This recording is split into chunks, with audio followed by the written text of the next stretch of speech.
Randy, the irony cannot be lost on us. Here is Kenya. This very government in Kenya sending a police contingent to Haiti in order to restore calm. And the contingent arrived in Port-au-Prince yesterday or 2 days ago. What an irony. And this at the instigation of the U.S. Yes. You understand? The U.S. insists that Kenya should send policemen to Haiti to restore calm. And look at what is happening in Kenya. Randy, as we speak, 7 people are confirmed dead. 7 confirmed dead. The indications that there could be a lot more deaths because many of the people who died, have still not been accounted for. So it could rise. As we speak, evidence shows that at least 50 to 60 people have been seriously injured. Now, this morning, I listened to the president of the Medical Association of Kenya on the British Broadcasting Corporation claiming that the Medical Association actually set up facilities for treating the injured and so on. Those facilities were also attacked by policemen and soldiers. You understand? That sounds quite like Gaza. You understand? It quite sounds like Gaza. You are shooting, killing, and injuring people and denying them access to medical care. I mean, what kind of government, would do that? Now, I've listened to the president of Kenya. He made a broadcast, yesterday. And I feel very sad, that a leader like that has emerged in any part of Africa. He's lost it completely. He's lost it completely. There's no reason why he should continue to be leader of Kenya under any circumstance. Rather than blame his government for attempting to institute these draconian measures at the instance of the International Monetary Fund, he's blaming criminal gangs. The people who are organizing the demonstration have been infiltrated by criminal gangs. He pledges to deal with them, in most drastic manner and to protect the people of Kenya and so on. And this president is living in cuckoo's land. Clearly living in cuckoo's land. He's not on earth. He also came to power through the same bit, 2010. He led huge demonstrations. Him and his partner, what's his name? Uhuru. This is one of the presidents who actually give Africa such a horrible name. He's lost it completely. He doesn't know what he's talking about. Now, what is happening in Kenya, and I agree with you, is not peculiar to Kenya. It is a phenomena which spreads throughout the so-called third world, not just Africa. We are about to have elections in December, on December 7th, 2024. Yeah. And our politicians will come and ask for a mandate, make all kinds of promises, and so on. And we will give them, believing that they will fulfill, the promises that they make. As soon as you have elected them, they ignore you. They go to the World Bank and the IMF. And nothing will prevent them from implementing what the IMF and the World Bank says, even if it means killing the citizens. So, you understand? So what has happened in Africa and generally in the third world is that when we have changed governments, what we have actually changed is the representative of the World Bank and the IMF in our country. That's what we changed. They're all the same. It's all the same IMF and World Bank asking for your vote. But they come in different phases. Oh, it's true. You understand? To a large extent. So you choose one, he will go back to IMF and World Bank and implement the austerity that is imposed on you by the IMF and World Bank. You choose the other, they go back to the IMF and the World Bank and implement the same policy. Because they fund your campaigns. They fund the opposition, fund your campaign. So, look, why don't we stop this game and elect the IMF and the IMF directly to come and run our countries? Yes, the people elect simply represent them. You understand? Now, this government, the Kenyan government, is imposing draconian taxes on the people. For what purpose? To make enough money to meet IMF conditionality. To pay debts. These debts, which are unpayable, I mean, according to Fidel, these debts are unpayable. We should not be paying the debt. First and foremost, because these debts were not accumulated in the interest of the masses of the African people and third world people. Imagine Zaire under Mobutu. When the Western countries and their institutions were pumping loans to Zaire and so on, they knew that Zaire could not pay. They knew that Zaire could not pay the loans. The only reason for making those loans available to Zaire was that they wanted Zaire to serve their foreign policy interests. They wanted Zaire to become the bastion against so-called communism in Africa. So these loans were meant to pay for their achievement of their own foreign policy objectives. Why should the African people be called upon to pay these loans? You understand? Clear. Now, recently in Ghana, and I think it's important to come to Ghana, some Western ambassadors, including the United States Embassy, have issued statements to the effect that if the homosexuality bill is passed in Parliament, these loans and so on would not come to us. Yeah.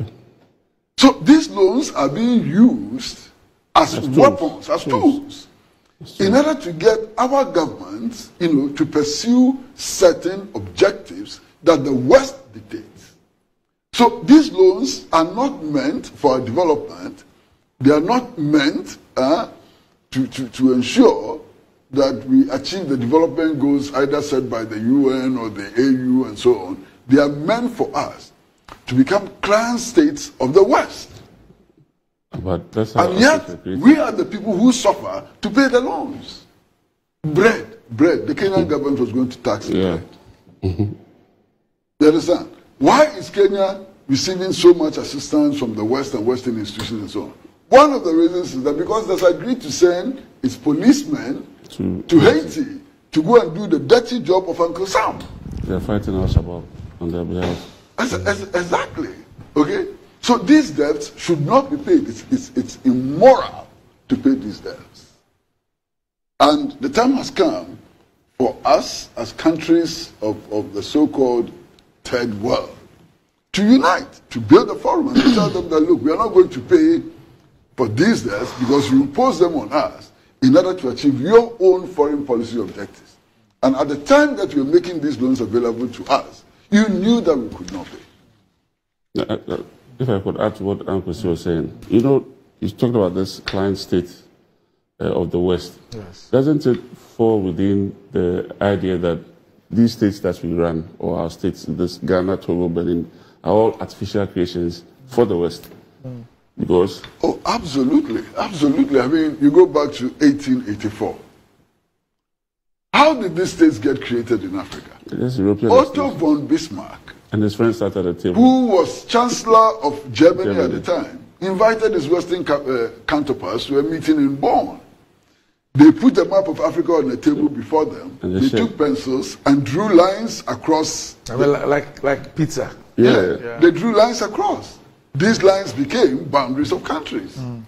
There was no African at the table in 1884 when Otto von Bismarck invited his counterparts to Bonn to divide up Africa. And you see, Randy, these borders are so senseless, it's unbelievable. Look, I completely agree. Master, I've been to Togo, the Ghana-Togo border. I'm sure you've been there. I've walked across. I was there just a month ago. Not the main crossing. I've walked across the Ghana-Togo border. And what you see there is shocking. You see one house. The bathroom is in Togo. Yes. The kitchen is in Ghana. If you want to buy land in Lome, the landowners are in Ghana. Yes. So the boundary doesn't make any sense at all. You have Ghanaians living on the Ghana side who wake up every morning and farm in Togo. And go to school. And go to school in Togo and so on. So these boundaries doesn't make sense. And it's the same across all of Africa. You go to La Côte d'Ivoire. and the border with La Côte d'Ivoire. And you find the Nzima people. The majority of them are in Ghana. I went by road to Burkina Faso. Yeah. You know, I flew to Tamale Yeah. and then by road to Burkina. And The majority of them are in Ghana. The minority is in La Côte d'Ivoire. It's the not paramount chief. It's in Benin. That's my village. That's my mother's village. It's really not different from. You You see, when you on the other side. when you use the beach road. Yes. You see the beach road. So there's Sakumono and then there's the Tema. You know, there's this police. It used to be a colonial barrier. Yes. Which the barriers are just like that, like something like that. Yeah. You just walk across. Yes. Yeah. Or the Ayimensa toll booth. You know, I think Africa missed an opportunity post-independence, unlike the Asian countries who devolved back into their original states. We, cemented the European created states. And I know there was an OAU Then. conference at that time, I think 74, 64, where there was a debate between Nkrumah and Nyerere and co. You know, some were of the view that we should devolve back into our original states. But they destroyed those states. Exactly. And then others too were saying, but if you see the Asians, they were able to do that. If you take the likes of, even if you take India, India is a federation along their ethno-linguistic lines, along their traditional old states or original states, but in the federation called India. We have superplanted this European one on our original states. And in fact, if you take Ghana, there's always a conflict between the two. You juxtapose that by 54 states in Africa. And you see that, there's no way forward unless we go back to the drawing board and deal with these issues at the base. Okay. Because without that, obviously, this client-state relationship would always be there. They will put you in power. You take power, you put you in power, and you serve the interest of, your boss.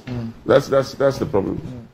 Randy, I've had the privilege of reading a book which will be launched on the 1st of July. It hasn't come out yet.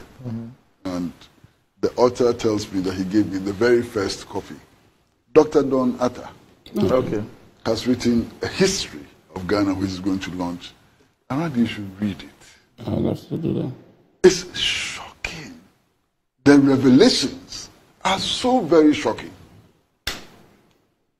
You know, when Lord Lugard set up the West African Frontier Force and was actually attacking indigenous states in West Africa and so in order to entrench British rule and so on, go and see the officers under his command, the list of officers under his command.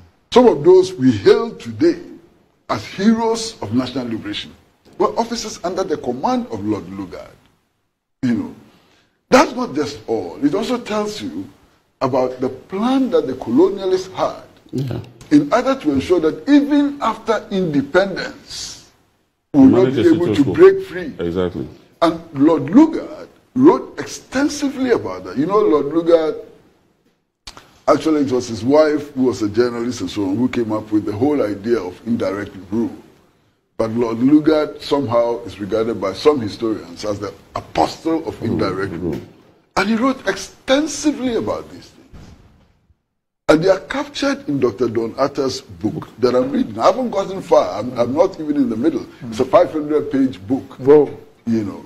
And I'm compelled to read it because I'm supposed to do the launching of the book. Oh, you understand? But it's so you have just a revealing. week. You have just 6 days to finish. Randy, that's my headache. That's my headache. I'm on page 202 or so. You know, and I have to finish, and I have to do all the things that I have to do. But I will finish reading it. But what I've read so far is shocking and revealing. You understand? And our leaders are sitting around ordering soldiers and policemen to shoot ordinary citizens. Okay. So